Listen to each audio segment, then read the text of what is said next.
روزانہ ایسے اسلامی واقعات سننے کے لیے ہمارے چینل کو سبسکرائب ضرور کریں۔ سوچئے اگر ایک بادشاہ آپ کی چوکھٹ پر کھڑا ہو اور کہے کہ میں تمہیں ملکہ بنانا چاہتا ہوں، مگر اس کی نیت میں فتنہ ہو، تب آپ کیا کریں گے؟ آج کی کہانی ایک ایسی پاک عورت کی ہے جس نے نہ صرف اپنے شوہر سے وفا نبھائی بلکہ ایک بادشاہ کو بھی اللہ سے ڈرنا سکھا دیا۔ یہ کہانی آپ کو جھکجھور دے گی۔ ایک بادشاہ اپنے شان و شوکت کے ساتھ عالیشان محل میں رہتا تھا۔ تاج و تخت، حسن و جمال، دولت کی کوئی کمی نہ تھی، مگر دل کے کسی کونے میں وہ تسلی نہ تھی جو سچی محبت سے آتی ہے۔ ایک دن شام کے وقت وہ اپنے محل کی چھت پر ٹہل رہا تھا۔ ہلکی ہوا چل رہی تھی، سورج ڈوبنے کو تھا اور پورا شہر سنہری روشنی میں ڈوبا ہوا تھا۔ ٹہلتے ٹہلتے اس کی نظر محل کے پاس والے ایک سادے سے گھر کی چھت پر پڑی۔ وہاں ایک عورت کپڑے سکھا رہی تھی۔ اس عورت کی سادگی، پردہ نشینی اور حیا کچھ ایسی تھی کہ بادشاہ کا دل ایک دم سے ٹھہر گیا۔ چہرہ پورا ڈھکا ہوا تھا، مگر چال ڈھال اور آداب سے صاف ظاہر ہو رہا تھا کہ وہ کوئی عام عورت نہیں ہے۔ اس کے اندر ایک روحانی پاکیزگی تھی۔ بادشاہ نے فوراً ایک باندی کو بلایا اور حکم دیا کہ جا پتہ کر یہ عورت کون ہے، کس کی بیوی ہے۔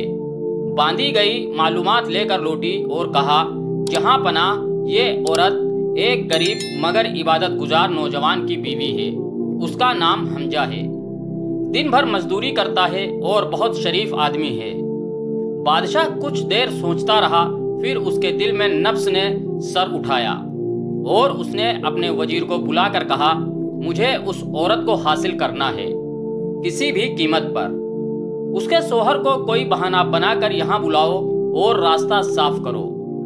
وزیر نے بہت سمجھانے کی کوشش کی، جہاں پناہ یہ گناہ ہے، ایک شریف آدمی کی بیوی پر نظر ڈالنا اسلام میں جائز نہیں، اللہ کی پکڑ سخت ہوتی ہے۔ مگر بادشاہ پر نفس کا ایسا زور تھا کہ اس نے سب نصیحتوں کو درکنار کر دیا۔ اگلی صبح حمزہ کو دربار میں بلایا گیا۔ اسے ایک جھوٹی شکایت میں گرفتار کرنے کا بہانہ بنایا گیا اور اسے محل کے تہخانے میں قید کر لیا گیا۔ پھر بادشاہ نے اس عورت کو بلوایا۔ جب وہ عورت پردے میں آئی تو بادشاہ نے اس کی تعریف کرتے ہوئے کہا، میں تمہیں اپنی ملکہ بنانا چاہتا ہوں۔ میری رضامندی تمہارے شوہر سے بہتر مقدر دے سکتی ہے۔ میں تمہیں سونا، چاندی، کپڑے، گہنے، محل اور سب کچھ دوں گا، بس ایک بار میری ہو جاؤ۔ اس عورت نے سنا، سر جھکایا، پھر بہت نرمی سے مگر کڑائی سے کہا، جہاں پناہ آپ بادشاہ ہیں اور میں ایک غریب کی بیوی، مگر اللہ کا خوف بادشاہی اور غربت میں فرق نہیں کرتا۔ میری عزت میرا ایمان ہے، اگر میں آپ کی بات مان لوں تو میرا رب مجھ سے ناراض ہو جائے گا، اور اگر میں انکار کر دوں تو آپ چاہے جو سزا دے دیجئے، مگر میں اپنے شوہر سے وفا نہیں توڑ سکتی۔ بادشاہ حیران تھا، اتنی بڑی بادشاہت کے سامنے ایک غریب عورت کا یہ جواب، مگر اس کے نفس نے پھر حکم دیا، اگر تو نہیں مانے گی تو میں تیرے شوہر کو مار ڈالوں گا۔ عورت کے چہرے پر ہلکی سی مسکراہٹ آئی۔ اس نے کہا، اگر آپ میرے شوہر کو مار ڈالیں گے تو اللہ اس کے لیے جنت کے دروازے کھول دے گا، مگر آپ کی زندگی اللہ کی پکڑ سے بچ نہیں پائے گی۔ بادشاہ کو جیسے کسی نے تماچا مار دیا ہو، اس کی روح کانپ گئی۔ اس پاک عورت کے الفاظ اس کے دل میں اتر گئے۔